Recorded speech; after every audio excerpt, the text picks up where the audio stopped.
Malam ini, kamu mungkin scroll video buaya yang lagi diam di pinggir sungai. 4 kaki pendek.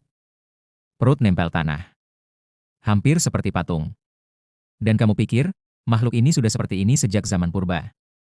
Tapi kamu salah. Karena 230 juta tahun yang lalu, nenek moyang buaya tidak merayap. Mereka berdiri tegak. Mereka berlari. Dan bentuk tubuh mereka waktu itu hampir tidak bisa kamu bedakan dari predator darat paling ditakuti di zamannya. Ini bukan teori. Ini yang tertulis di fosil. Mari mulai dari awal. Bukan awal seperti 10.000 tahun lalu. Awal seperti sebelum dinosaurus ada. Sekitar 250 juta tahun yang lalu, bumi baru saja melewati kepunahan massal terbesar dalam sejarahnya. 96% spesies laut punah. 70% spesies darat punah. Bumi hampir kosong. Dan di atas puing-puing dunia yang baru itu, satu kelompok reptil mulai mengisi kekosongan. Archosaur, nenek moyang bersama dari buaya dan dinosaurus. Kemudian garis itu membelah dua. Satu cabang menjadi dinosaurus. Cabang lain menjadi buaya. Tapi cabang buaya, di awal-awalnya, tidak terlihat seperti buaya sama sekali. Disinilah bagian yang tidak pernah diajarkan di sekolah.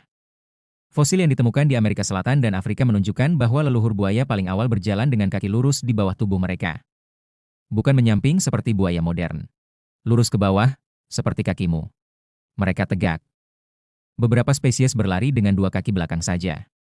Salah satunya, Efigia okevea yang ditemukan di New Mexico, begitu mirip dinosaurus bipedal sampai selama 50 tahun fosil itu salah diklasifikasi.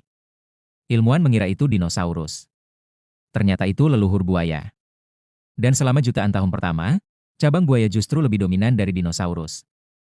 Mereka ada di mana-mana. Herbivora, karnivora, pemakan serangga. Ada yang kecil seperti kucing. Ada yang besar seperti kuda. Mereka sedang menang. Lalu kepunahan massal kedua datang di akhir periode Triasik. Dan hampir seluruh cabang buaya yang tegak dan beragam itu, punah. Yang selamat hanya satu garis. Garis yang sudah mulai beradaptasi ke air. Garis yang sudah mulai merayap. Mereka selamat bukan karena lebih kuat. Mereka selamat karena sudah tidak bergantung pada dunia darat yang sedang runtuh.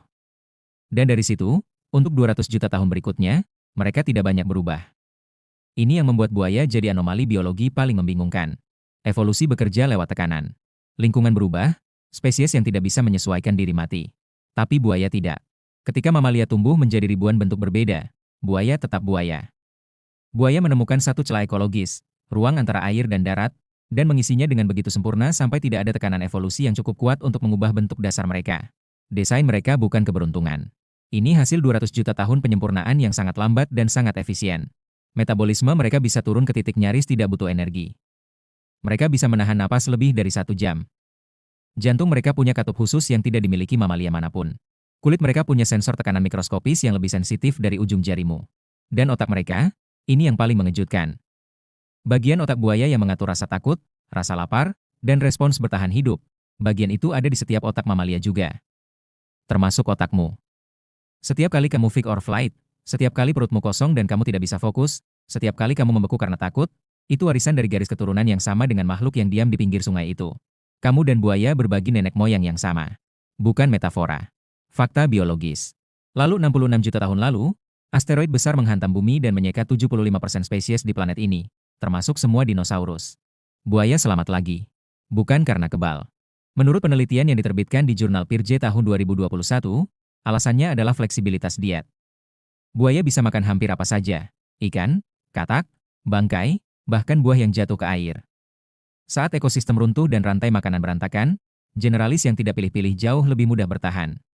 Makhluk paling tahan banting di bumi ini tidak pernah mencoba mendominasi. Mereka hanya bertahan cukup lama sampai semua yang mencoba mendominasi, punah. Dan besok pagi, saat matahari terbit, mereka akan masih di sana. Sama seperti 200 juta tahun yang lalu.